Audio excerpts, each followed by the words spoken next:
नमस्कार दोस्तों, स्वागत है हमारे चैनल में। चलिए मैं आपको एक नोटिफिकेशन के बारे में बताता हूँ। State drug control directorate, Jharkhand state pharmaceutical price monitoring resource unit, ये रजिस्टर अंडर सेक्शन एक्ट, ये RCH कैंपस नामकुम में है।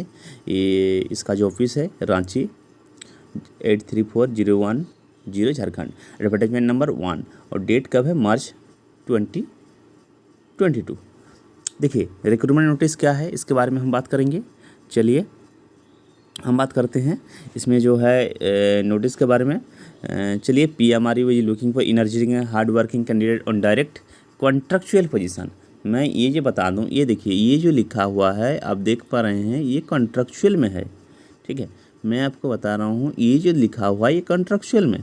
Contractual position having experience of relevant works at different levels and having good knowledge project coordinate field investigation data compilation and reporting. The selected candidates should be able to provide result within the prescribed time and agree to abide by the rules and regulation as framed by PMRU.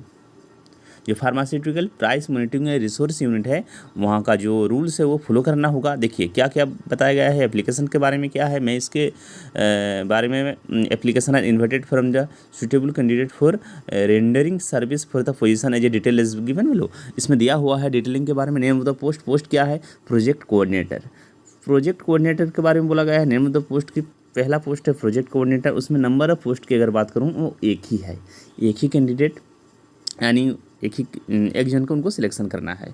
ठीक है, एक ही candidate को ही लेंगे वो। Monthly remuneration जो है consolidated है 45,000 मिलेगा। क्वालिफिकेशन क्या क्या होना चाहिए प्रोजेक्ट कोऑर्डिनेटर के लिए देखते हैं। Bachelor degree in pharmacy with 2 years experience in pharma sector. देखिए फार्मा सेक्टर में 2 साल का एक्सपीरियंस होनी चाहिए। अब बैचलर ऑफ फार्मेसी जिनका बैचलर डिग्री किया हुआ है, यानी जो ग्रेजुएशन किए हुए हैं फार्मेसी में।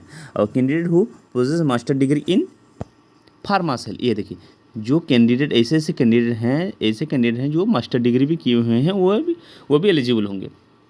ठीक है। सेकंड जो पोस्ट है वो फील्ड इन्वेस्टिगेटर के लिए 2 ही name of the number of post कितना है? 2 है। एक UR के लिए है, एक ST के लिए है। इसका जो मंथली रिम्यूनरेशन कितना मिलेगा? 25,000 मिलेगा। Candidate who have practical experience in pharma sector, इनका जो क्या है इसमें क्या क्या मांगा गया है क्वालिफिकेशन क्या? जो फार्मा सेक्टर में वो एक्सपीरियंस होना चाहिए, हुए प्रैक्टिकल एक्सपीरियंस होना चाहिए। ठीक है, जैसे कि इसमें लिखा हुआ है। ऑफिस दो थर्ड पोस्ट है ऑफिस असिस्टेंट। इसमें भी दो पोस्ट है, एक UR के लिए है, एक ST के लिए है। इसमें जो रिम्यूनरेशन मिलेगा 15,000 मिलेगा पर मंथ। इसमें ग्रेजुएट होना चाहिए और equivalent having good knowledge of working on computer का नॉलेज होना चाहिए। उसमें MS ऑफिस का कौन किस में नॉलेज होना चाहिए? MS office, word, excel, PowerPoint, इस सब में, इंटरनेट एट्सेट्रा, इस सब में आपका नॉलेज होना चाहिए कंप्यूटर में। यानी आप जानते हैं कंप्यूटर का ये सब काम, MS वर्ड का, पावर पॉइंट का, एक्सेल का, तो आप एलिजिबल हैं। आपको 15,000 मिलेगा ऑफिस असिस्टेंट के लिए। टर्म्स एंड एंगेजमेंट, टर्म्स की हम बात करते हैं। चलिए हम देखते हैं टर्म्स क्या क्या बोला गया है टर्म्स के बारे में। देखिए contractual employment will be made for 2 years from the date of appointment. जब आपका डेट अपॉइंटमेंट हो जाएगा तब उस डेट से आपको 2 साल तक कॉन्ट्रैक्चुअल अपॉइंटमेंट आपको, यानी आपका जो एम्प्लॉयमेंट होगा, आपका एम्प्लॉय वहाँ काम करेंगे कॉन्ट्रैक्चुअल बेसिस पर होगा 2 साल के लिए, जब से अपॉइंटमेंट हो जाएगा। हाउएवर कॉन्ट्रैक्ट में भी एक्सटेंडेड, यानी आपका जो कॉन्ट्रैक्ट है वो बढ़ाया भी जा सकता है और terminated on the basis of satisfactory unsatisfactory service और डायरेक्शन। ये देखिए बोला गया है कि आपको एक्सटेंशन भी किया जा सकता है, आपको टर्मिनेट भी किया जा सकता है। ठीक है, the age of the post of project coordinator should not exceed, आपको बोल दिया गया है 40 साल से ऊपर नहीं होना चाहिए प्रोजेक्ट कोऑर्डिनेटर के लिए, और 35 से ऊपर नहीं होना चाहिए field investigation and office assistant के लिए। ठीक है, as the date fixed submission of the application for the post contractual appointment. Successful candidate में भी required to execute the contractual agreement along with the service bond. जो successful candidate उनको service bond के द्वारा वो एग्रीमेंट कराया जाएगा contractual में। रिक्वेस्ट ये दिया गया है last date of receiving the application. देखिए जो लास्ट डेट होगा रिसीविंग ऑफ एप्लीकेशन फॉर कब होना चाहिए? Till 5 PM on working from 10 AM to 5 PM except holiday को छोड़ के last day of receiving the application कब रिसीविंग किया जाएगा? 6/6/2022 टिल 5 बजे तक, 6 तारीख 6 जून 2022 तक 22 से पहले 5 बजे से पहले जो एप्लीकेशन फॉर्म है वो रिसीविंग हो जाना चाहिए। ठीक है, समझ में आ गया। मैं बात कर लेता हूँ how to apply duly filled application form prescribe for along with the self attested copy of address proof होना चाहिए, proof of age qualification experience certificate should be send through register post या स्पीड पोस्ट या courier कर सकते हैं। आप application आपको ऐसे नहीं कि आपको वहाँ जाना होगा। ठीक है, the member of secretary office at the किसके पते में भेजना होगा, member of secretary PMRE office at the state drug control directorate 3rd floor directorate building RCH campus. ये आपको स्पीड पोस्ट कर देना है, कुरियर करना है या रजिस्टर पोस्ट करना होगा। इसके माध्यम से आप इसको एप्लीकेशन को भर सकते हैं। The list of short listed candidate interview for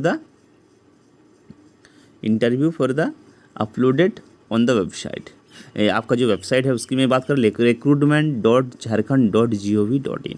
ठीक है, the short listed candidate would be called for personal interview. ठीक है, जो शॉर्ट लिस्टेड कैंडिडेट होंगे, अगर एक पोस्ट के लिए एक पोस्ट के लिए जो पहला वाला जो 1 वाला जो पहला पोस्ट है उसमें एक कैंडिडेट को ही सिलेक्शन किया जाएगा, यानी एक से अगर ज़्यादा कैंडिडेट होगा, जो दूसरा वाला जो पद है उसमें 2 ही कैंडिडेट को लिया जाएगा, जो तीसरा वाला पद है उसमें भी 2 कैंडिडेट को लिया जाएगा। अगर कैंडिडेट ज़्यादा होंगे तब शॉर्ट लिस्टेड किया जाएगा और शॉर्ट लिस्टेड के बाद उनको इंटरव्यू में बुलाया जाएगा।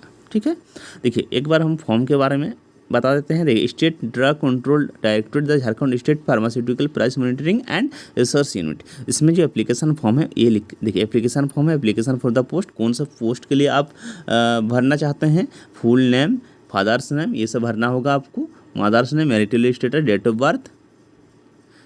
ठीक है, पेन नंबर आपको देना है, इसमें आधार नंबर देना होगा, village, district, state, mobile, email, permanent address, categories ST SC EBC 1 BC 2 general EWS, gender male female, nationality, language details, educational जो क्वालिफिकेशन होगा, एग्जाम पास, क्या क्या एग्जाम पास किए हैं, name of the institutions, subject, ये सब डिटेल्स आपको भरना होगा। ठीक है, ये जो प्रोफेशनल क्वालिफिकेशन आप क्या किए हैं, एक्सपीरियंस के बारे में, पर्टिकुलर एक्सपीरियंस, ये आपका particular experience, department of organization, ठीक है, कौन सा डिपार्टमेंट में क्या है इसके लेकर भी आपको करना होगा।